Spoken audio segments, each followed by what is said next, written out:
تو فاروق اعظم نے فرمایا جو اللہ اور اس کے رسول کے فیصلے پر راضی نہیں ہوتا تو ٹھہرو میں تمہارا فیصلہ کرتا ہوں۔ گھر گئے، تلوار اٹھا کر لائے اور منافق کی گردن اڑا دی تو فرمایا فاروق اس کا فیصلہ یوں کرتا ہے۔ الحمدللہ وکفا والصلاة والسلام علی سیدنا محمد المصطفیٰ وأحمد المجتبى وعلى آلہ الاتقیاء واصحابہ الاصفیاء اما بعد فاعوذ باللہ من الشیطان الرجیم بسم اللہ الرحمن الرحیم ألم تر إلى الذين يزعمون أنهم آمنوا بما أنزل إليك وما أنزل من قبلك يريدون أن يتحاكموا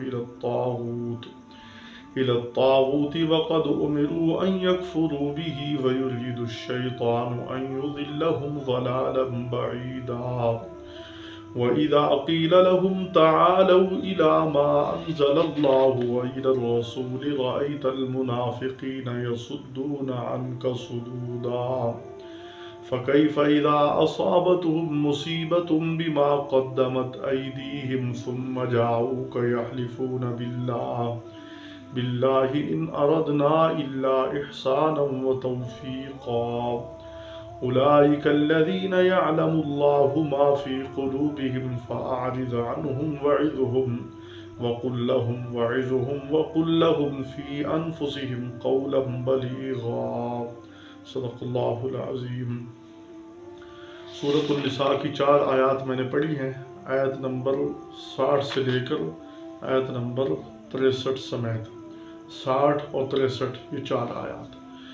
ان آیات میں رب کائنات نے رسول اللہ صلی اللہ علیہ وسلم کے فیصلے کی اہمیت کو ان آیات کے پس منظر میں جو واقعہ ہے اس کو اگر ہم سمجھیں گے تو ان آیات کو سمجھنا آسان ہو جائے گا۔ بشر نامی ایک منافق تھا، اس کا ایک یہودی کے ساتھ جھگڑا تھا۔ یہ واقعہ تفصیلی روایات کے اندر کثرت موجود ہے۔ تو وہ یہودی حق پر تھا اور یہ منافق یہ حق پر نہیں تھا، اور منافق جو ظاہری طور پر ایمان کا دعوے دار ہو، اپنے مفاد کے لیے جس نے ایمان قبول کیا ہو، اور وہ ظاہری طور پر مسلمان کہلاتا ہے لیکن اندرونی طور پر وہ منافق ہی ہے۔ اور یہودی وہ تو ہے یہودی، موسیٰ علیہ السلام کی شریعت کو ماننے والا۔ تو اب ان کا جب آپس میں جھگڑا ہوا، وہ منافق حق پر تھا تو منافق نے سوچا نہیں، یہودی حق پر تھا، منافق حق پر نہیں، یہودی حق پر تھا۔ تو اب انہوں نے جب فیصلہ کرانے کا ارادہ کیا، اب یہودی یہ کہتا ہے کہ ہم جا کر فیصلہ محمد صلی اللہ علیہ وسلم سے کراتے ہیں، باوجود اس کے کہ وہ ایمان نہیں لاتا، اور منافق جو ظاہری طور پر ایمان کا دعوے دار ہے، اندرونی طور پر وہ دشمن ہے، اندرونی طور پر وہ مسلمان نہیں ہے، بشر نامی۔ اب وہ اندرونی طور پر وہ یہ کہتا ہے کہ میں محمد صلی اللہ علیہ وسلم کو اللہ کا رسول نہیں مانتا، لیکن وہ اس یہودی کو کہہ رہا ہے کہ ہم فیصلہ کعب بن اشرف سے کراتے ہیں۔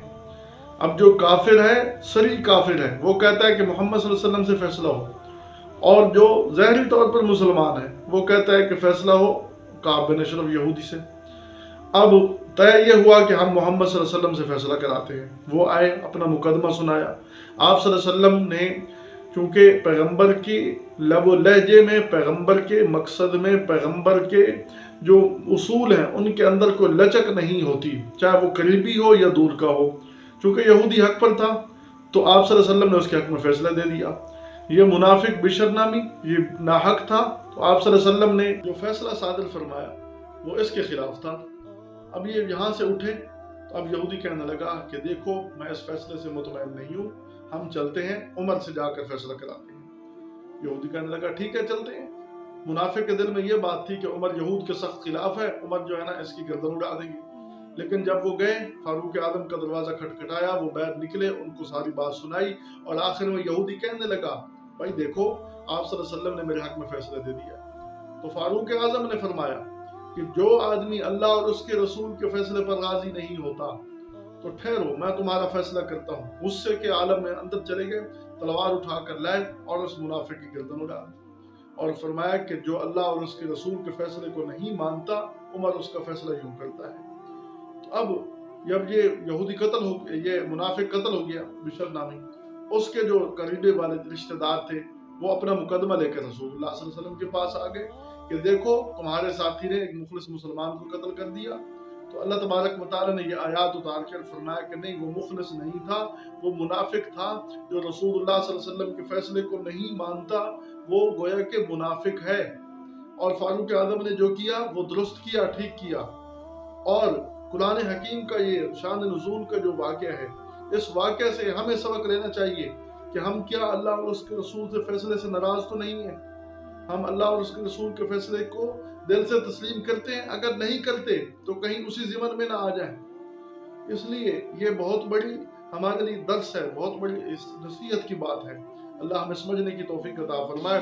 قرآن حکیم کی آیات پر غور کرتے ہیں۔ الم تر الی الذین یزعمون انہم آمنوا، اے میرے محبوب کیا آپ نے نہیں دیکھا ان لوگوں کو جو یہ گمان کرتے ہیں کہ وہ ایمان لائے؟ کس پر؟ بما انزل الیک، آپ پر جو کتاب اتاری گئی، جو آپ سے پہلے کتاب اتاری گئی، یعنی تورات، انجیل۔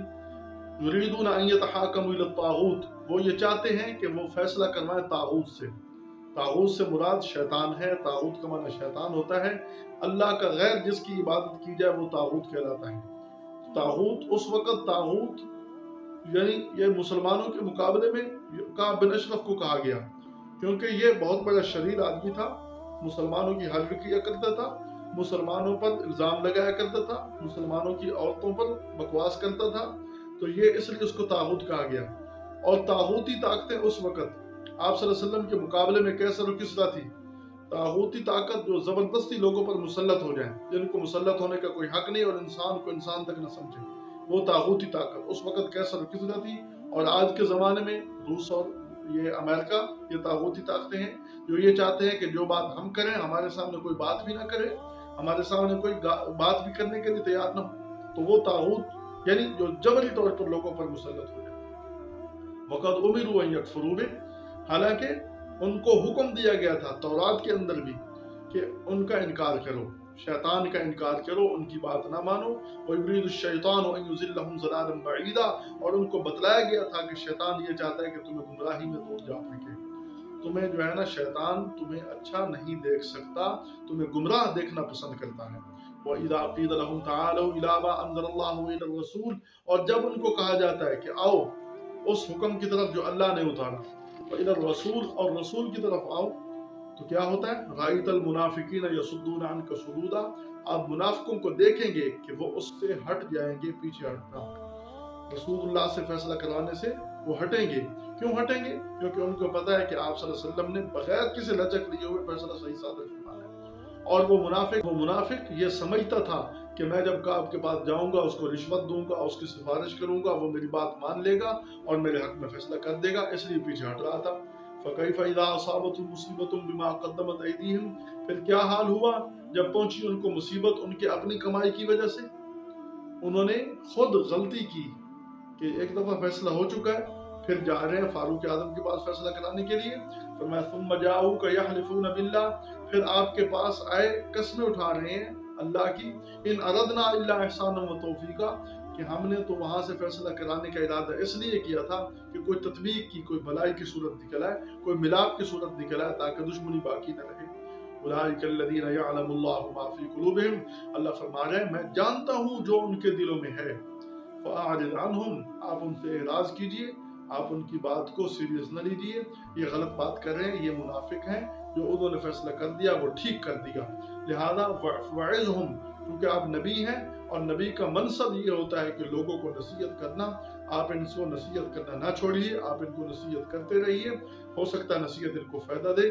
وَقُلْ لَهُمْ فِي أَنفُسِهِمْ قَوْلًا بَلِيغًا، اور ان کے حق میں بہترین کام کی بات کیجیے، بلیغ انداز سے ان کو سمجھائیے، احسن انداز سے ان کو سمجھائیے، کہ ہو سکتا ہے کہ کوئی بات ان کے لیے منافع مند، نفع مند ثابت ہو جائے، منافع بخش ثابت ہو جائے، کہ اس سے وہ ایمان قبول کر لیں، کیونکہ آپ نبی ہیں اور نبی کا یہ منصب ہوتا ہے لوگوں کو سمجھانا، واعظ و نصیحت کرنا، تو آپ کی واعظ و نصیحت سے ہو سکتا ہے وہ ان کو ایمان کی توفیق مل جائے۔ اللہ ہمیں قرآن و سنت سمجھنے کی توفیق عطا فرمائے۔